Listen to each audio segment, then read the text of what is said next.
Dear student, स्वागत आहे तुमचं आपल्या चॅनलवर. आपण आज पुढचा बॅक्टेरियल डिसीज बघणार आहे, तो म्हणजेच टिटॅनस. टिटॅनस काय आहे? मराठीमध्ये टिटॅनसला म्हणतात धनुर्वात. धनुर्वात मध्ये काय होतं, आपल्या ज्या मसल राहतात त्या काय होतात, रिजिडिटी होतात, काम करणं बंद करतात. तर त्याचा एजंट बघू आपण. एजंट मध्ये दिसतंय कोणता एजंट आहे? क्लोस्ट्रिडियम टिटॅनी हा त्याचा एजंट आहे. तो काय आहे? ग्राम पॉझिटिव्ह बॅक्टेरिया आणि अनारोबिक आहे. अनारोबिक म्हणजे ऑक्सिजनची गरज नाहीये. त्याच्यानंतर काय करतं, त्याचं इन्क्युबेशन पिरियड आहे. इन्क्युबेशन पिरियड किती आहे? 3 ते 21 दिवस. 3 ते 21 दिवस. त्याच्यामुळे इन्क्युबेशन पिरियड म्हणजेच काय की जो बॅक्टेरिया इंटर झाल्याच्या नंतर फर्स्ट साइन ज्या वेळेस दिसतो तो जो पिरियड राहतो त्याला म्हणतात इन्क्युबेशन पिरियड. त्याच्यानंतर mode of transmission. Mode of transmission याचं कसं आहे बघा, जो क्लोस्ट्रिडियम टिटॅनी आहे तो काय करतो, टॉक्सिन सिक्रेट करतो. कोणतं? टिटॅनस प्लाझ्मिन हे सिक्रेट करतो. आणि ते काय करतो, एखाद्या इंजुरी साईटला तिथं सिक्रेट होतो, वुंडच्या साईटला वुंड मध्ये सिक्रेट होतो, त्याच्यामुळे टिटॅनस होतो.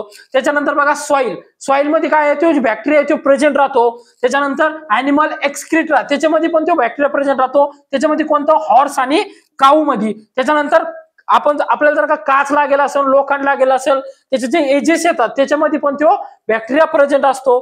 स्ट्रीट डस्ट म्हणजे ते रोडवरची जी धुवा आहे किंवा माती आहे त्यांच्यामध्ये पण तो आढळून येतो. तर हे काय आहे, त्याचे मोड ऑफ ट्रान्समिशन म्हणजे त्यांच्या थ्रू आपल्याला होण्याचे चान्सेस असतात. त्याच्यानंतर बघा साइन अँड सिम्पटम्स. त्याच्यामध्ये fever, muscle rigidity. Muscle rigidity मध्ये कोणत्या?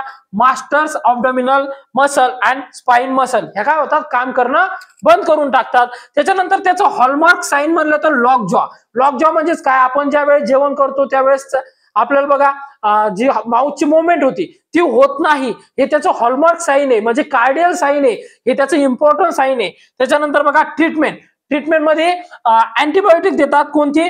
पेनिसिलिन. त्याच्यानंतर व्हॅक्सिन मध्ये 2 ऍक्टिव्ह आणि पॅसिव्ह. ऍक्टिव्ह मध्ये कोणती? डीपीटी व्हॅक्सिन मध्ये किती देतात? 0.5 ml. कशी देतात? IM. आणि कधी देतात? 6, 10, 14 वीकला देतात बघा, हे ध्यानात ठेवा. त्याच्यानंतर पॅसिव्ह मध्ये अँटी टिटॅनस सिरम देतात. त्याच्यानंतर बघा ह्युमन टिटॅनस हायपर इम्युनोग्लोबिन पण देतात. त्याच्यानंतर बघा आपण प्रेग्नेंट लेडीज असते त्यांना पण बघा टीटीचे डोस देतो आपण 3. कसं देतो? टिटॅनस प्रिव्हेंट करण्यासाठी. तर ध्यानात ठेवा ट्रीटमेंट त्याची.